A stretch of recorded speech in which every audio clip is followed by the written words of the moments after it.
have some details that I want to show you that I think you're going to find rather surprising and shocking. What happened was this morning I was doing some research about the history of the president of Ukraine, Volodymyr Zelensky. And when I got in the midst of the history of his details, I discovered that the city that he grew up in is one of the largest cities of Mongolia. And why is this important? Because 4 months ago, I posted this video right here, and let me show it to you. 4 months ago, I posted this video, breaking, Magog identified as Mongolia, China the dragon. This is now extremely significant, and this is why I'm bringing this up again, that Magog has been identified as Mongolia. Now listen to a few of my excerpts from this video about this topic. It is interesting to note that according to Mongolian tradition, their nation was descended from Magog. The Mongolian Empire once included sections of Russia, China, and North Korea.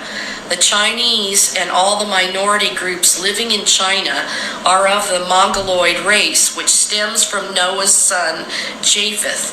Entomologists have conjectured that the name Mongol is derived from the name Magog. So if you type in the search box, is Magog the Mongolian people? It says, in fact, Gog and Magog were held by the Mongol to be their ancestors, at least by some segment of the population. Genesis 10:2-5 shows that the enlargement of Japheth began with the patriarch himself, siring 7 sons and untold number of daughters. Obviously, these sons and daughters were a mix between the Caucasoid and Mongoloid races, the latter of which grew more definitive in subsequent generations. Soon after the dispersion at the Tower of Babel, Genesis 11:8, Japheth's descendants migrated through Central Asia to the lands they occupy now. One of the 7 sons of Japheth bears special importance to the prophetic identity of the Chinese and even their nomadic neighbors. That is Magog, the second son of Japheth in Genesis 10:2. Where did Magog go? Again, the Bible deals primarily with Israel, since Magog's descendants migrated to an area largely independent of the civilizations developing in the Middle East. No sons of Magog are listed in Scripture. However, Jewish historian Josephus indicated where Magog's descendants settled. He wrote in the 1st century, Magog founded those that from him were named Magogites, but who are by the Greeks called Scythians, the complete works of Josephus. In a prophecy in Ezekiel 38, the Bible labels this vast territory of northern Eurasia, where the Scyths live, a region that stretched from the Russian steppes to modern-day China and Mongolia as Magog. This territory contained many different tribes of people of the white and yellow races, all of whom were called Scyths or Scythians by the Greeks. So now look at this map of ancient Scythia, and you can see Arabia down below at the bottom there, and the Roman Empire to the left. You can see the Red Sea down here, and you can see the land of Israel over here, right here. In this map, you can see the body of water that is the Black Sea, and this orange province here is Scythia, ancient Scythia. Now let's look at a modern-day map, and you'll see the same body of water that is the Black Sea, and the country that was where ancient Scythia is Ukraine. I was not planning on making this video, but some things just aligned right after each other, and I just had to come on here and show this to you.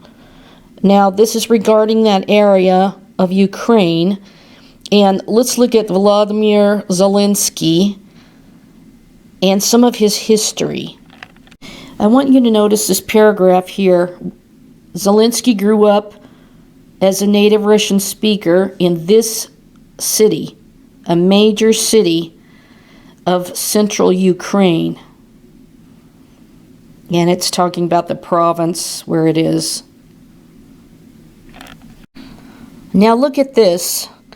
Mongolian city of Erdenit, where his father worked. Zelensky grew up speaking Russian.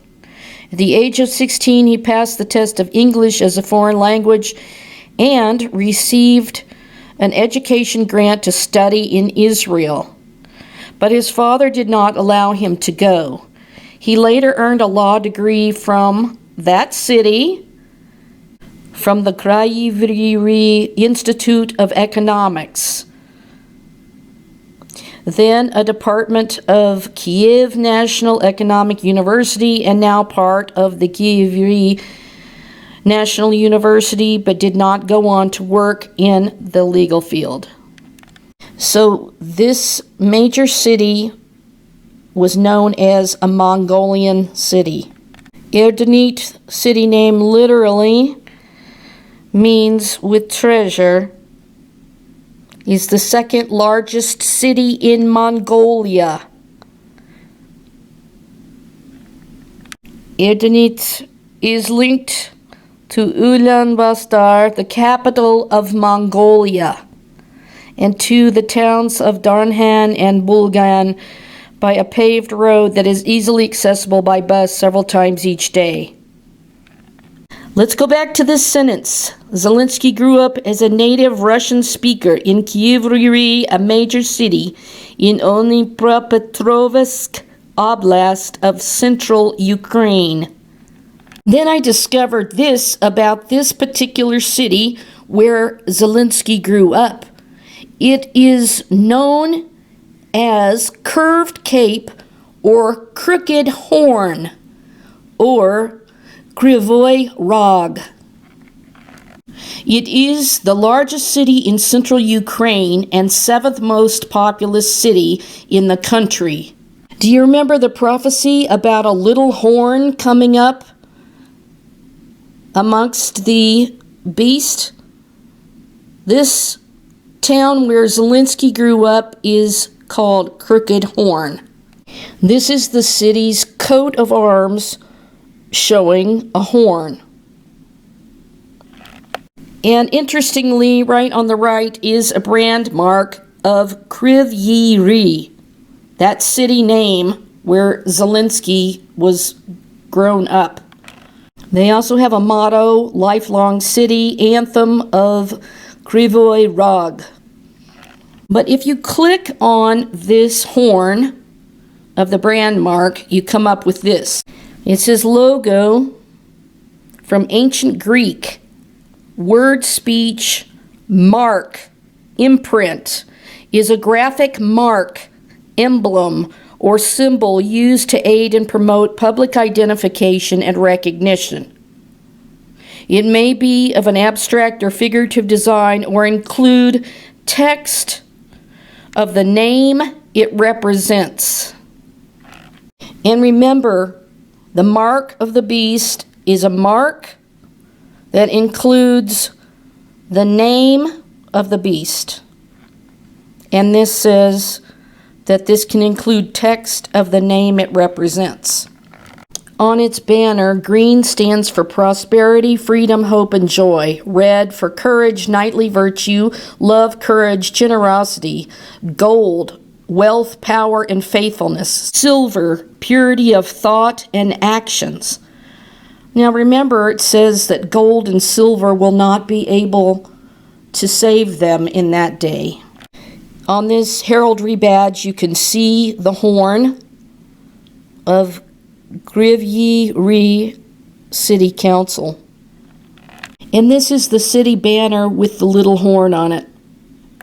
Now I want to show you something in the Islamic belief about the end times. Is this character, Dajjal, is the superlative form of the root word Dajjal, meaning lie or deception.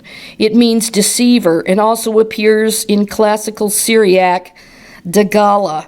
The compound al-Mashi el-Dajjal with the definite article al-the refers to the deceiving Messiah, a specific end-time deceiver.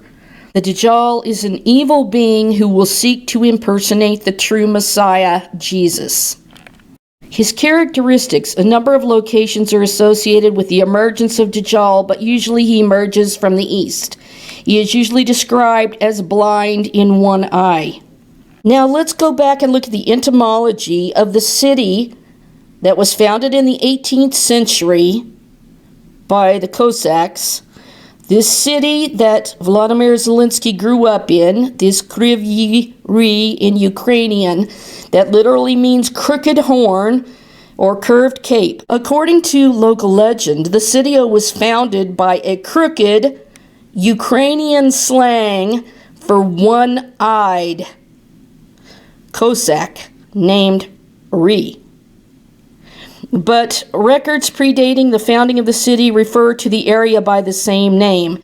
It appears based on the shape of the landmass formed by the confluence of the river Saxahan with the Inhulets.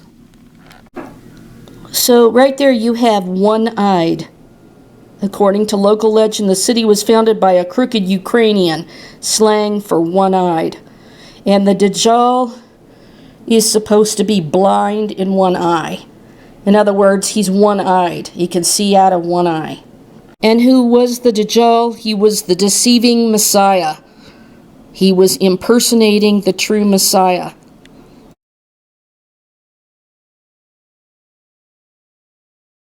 Now, if you go to the history of Ukraine, I'm going to scroll up here a little bit. I want you to see this part.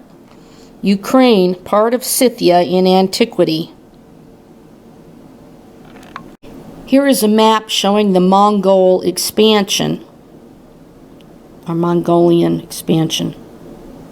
As I showed you in my video prior to this one about the Mongolia being Magog, I reported that the Khitan people used a para-Mongolic language founded in an empire known as the Lao dynasty, and ruled Mongolia and portions of the present-day Russian Far East, northern Korea, and North China. So it encompasses all of these peoples, including the Russian Far East. And the cities that I just pointed out to you, where Vladimir Zelensky grew up, is one of the largest Mongolian cities. One other really important thing about the city where Zelensky grew up is that it is the main steel industry city of Eastern Europe, and it's globally important as a center of the iron ore mining and metallurgy region. On Nebuchadnezzar's statue, you have partly iron, partly clay, which I talked about already, part of that being Rome.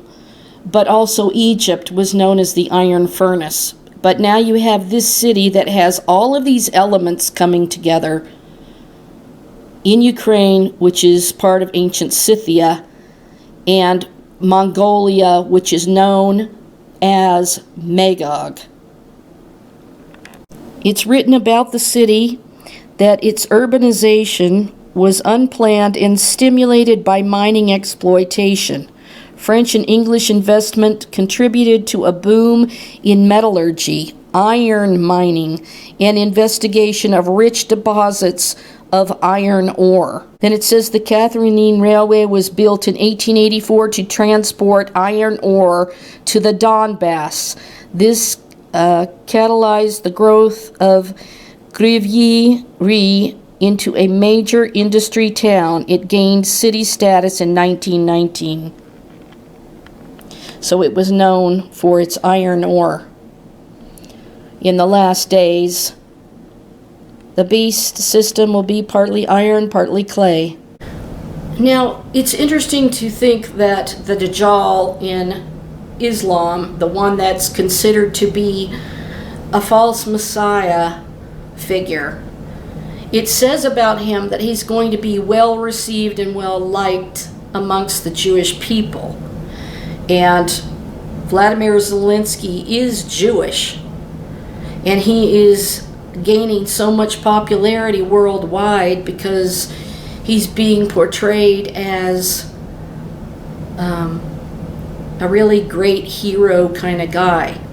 Let me just share this piece of history. About 1500 BC, nomadic tribes appeared on the territory of Ukraine. One of them was the Sumerians, which are mentioned in written sources. Scythians, Iranian-speaking people from Central Asia in the 7th century BC, pushed the Sumerians from the Ukrainian steppes. Around the same period, the Greeks began to establish the first colonies in the northern Black Sea region. Scythians created the first centralized state in Ukraine. About 200 BC, Scythians displaced Sarmatians. Other notable mentions are the Bosporan Kingdom, Greeks in pre-Roman Crimea, and Roman Crimea. Now, in order to keep this video as short as I can't go into all the details of every little thing, but I'm just trying to give you a little bit of information of what came together. One of the things that I thought was interesting is that you have an emblem of a horse called a wind horse. That's the emblem of the actual place of Mongolia, and it represents some of the pagan religions. This is the emblem of actual Mongolia. But they used to have a rider on a white horse as the emblem. The capital city is the city that I mentioned, was that Ulaanbaatar. Hopefully I'm saying that right, but that's the capital city of Mongolia. And that was mentioned when I talked about Ukraine. From 1960 to 1991, the Mongolian People's Republic used an emblem with a very similar shape of that wind horse, but with several differing elements. Instead of the wind horse, a horseman on a normal horse is shown. In the background, the sun rises above the mountains. The Buddhist symbols are replaced by symbols of socialism. A gear wheel stands for industrialization. Sheaves around the perimeter stand for farming class. And the top featured a red star with the socialist version of the Soyombo. Along the bottom, a blue-red ribbon is placed in front of the gear wheel with the letters Mongolian People's Republic. Before 1961, the emblem did not bear most of the socialist symbols. The horseman carried a long lasso pole, and the heads of 4 types of herd animals were shown on the sides. A red ribbon at the bottom bore the name of the country in the traditional Mongolian alphabet between 1940 and 41, with the Cyrillic abbreviation after that. Now, what's interesting about the 4 animals on the sides of the horseman, you've got a bull, a goat, a ram, and it looks like a camel. So let me show this to you. So this was their emblem before it was changed.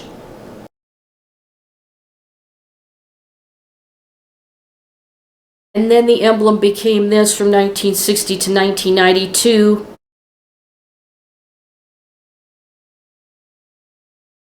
The wheel down at the bottom is called the Wheel of Dharma, and it's a widespread symbol that's used in South Asian religions such as Hinduism, Jainism, and especially Buddhism. Now, if you'll watch that video, you'll know more about the Asian connection to the Mongolian people there and part of China and all of that. But this is worth noting here before I finish this up. And this was written June 14th, 2020 by Georgy Menev.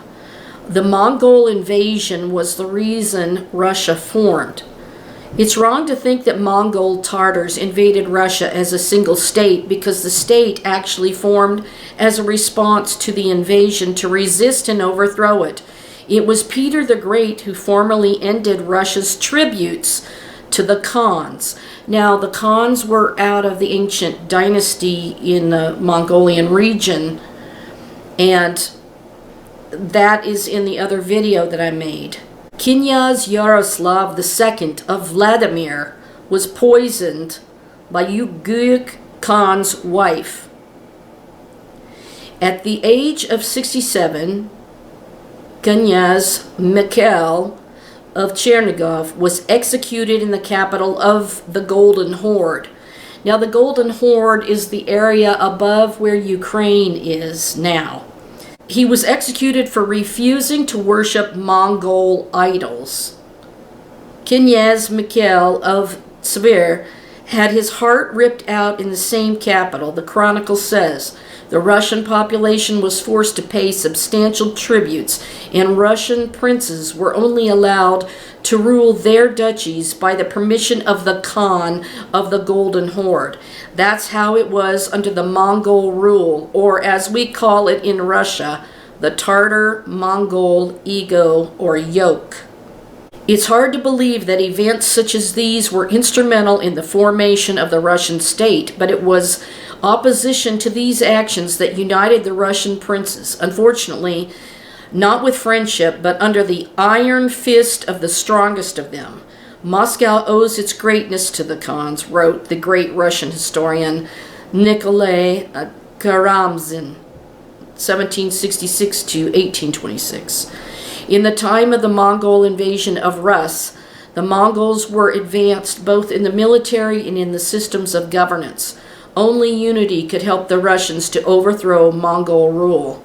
It all started when Genghis Khan, 1155 to 1227, the founder of the Mongol Empire, sent his son, Zhaki, 1182 to 1227, to conquer the lands of what is now Siberia, Central Russia, and Eastern Europe. Giant armies of Mongol warriors, clearly over 100,000, an enormous number in the 13th century, easily defeated the weak and ill-numbered forces of the Russian princes who were at war with each other before the invasion. He goes on to say, however, the Mongols didn't want to conquer the land fully. They just wanted stable tributes, and they knew how to get what they wanted. Russian princes were sometimes forced to walk on their knees to the Khan's throne, and overall treated like inferiors. There's a lot of history here, so I'm just trying to scan it and scroll to the most important parts. Formerly, the tributes were banned by Peter the Great only in 1700, according to the Treaty of Constantinople between the Russian Tsardom and the Ottoman Empire. The Khan of Crimea, one of the last of the Khans at the time, and the Ottoman Empire's vassal, was also the last to whom Russia paid, the treaty said. I talked exclusively about the Khan dynasty, Khan. Now, that was a big part of the ruling part of Mongolia's history. So, part of these Mongolians had the territory in Scythia, in the part that is now Ukraine. It's kind of interesting to note that the Russian Siberian flag has a white horse on it as well. And this is the Moscow flag. Another white horse. Well, I hope that all this research and putting this together was valuable to you, to just ponder and think about what it might all mean. As far as the end time scenario goes, you know, we can only look at things as they come about and form before our eyes to piece together what's really going to happen with the future prophecies. So these are just some things that came together this morning that I wanted to put together. I really was kind of surprised about that city where Zelensky grew up being part of Mongolia. What I had reported 4 months ago, that Mongolia is Magog, without a shadow of a doubt. All of these emblems, all of these things, the brand that is a mark or an imprint is very interesting. I had a dream this time about that the number 666, was hidden within the design of a crown. And it was a very vivid dream. I had a dream that they were bringing people in to a room and they never left alive, let's put it that way. But while I was sitting there was some chocolate candy, like a little ball of chocolate wrapped in a wrapper, and on the wrapper was a king's crown. In the design of the crown, I saw the number 666. It made me think that somehow the imprint will have an emblem of a crown of some sort of king or prince. And as soon as I saw that on the chocolate wrapper, like it was a deception that was going on. They were bringing you into this room to kind of give a speech or whatever, but they took you out another way and then they got rid of you, basically. As soon as I saw the 666 on the chocolate wrapper, it wasn't funny. It was just kind of like one of those chocolate balls wrapped in a wrapper with the crown on it. As soon as I had the inclination of what was on the crown, the 666, I got up and I ran out the doors I had come in, which took me down a long dark tunnel, and army truck was coming up that way, some type of military vehicle. I wouldn't say it was from the U.S. Army. I would just say it was a military truck, and I was escaping. So this is very interesting, and all of this coming together is very, very significant, I believe. I have not said who I think the Antichrist is, because there's the Antichrist beast system that's forming, and lots of people that are members of that are trying to bring the New Worthless Order together. And they're all in cahoots with each other, and they all have the Antichrist spirit. But these are just some things that showed up. Also, if you didn't see Steve Chigalante's Discover Ministries video about Volodymyr Zelensky's dancing, I'm not talking about Dancing with the Stars. I'm talking about the one that was pretty vile. So I hope all this information was informative, and if it was, please support me, support my channel, so that I can continue to do this work. And I just pray that God will reveal all things to us so that we're not taken off guard or fooled or deceived. So with that, I'll say good night.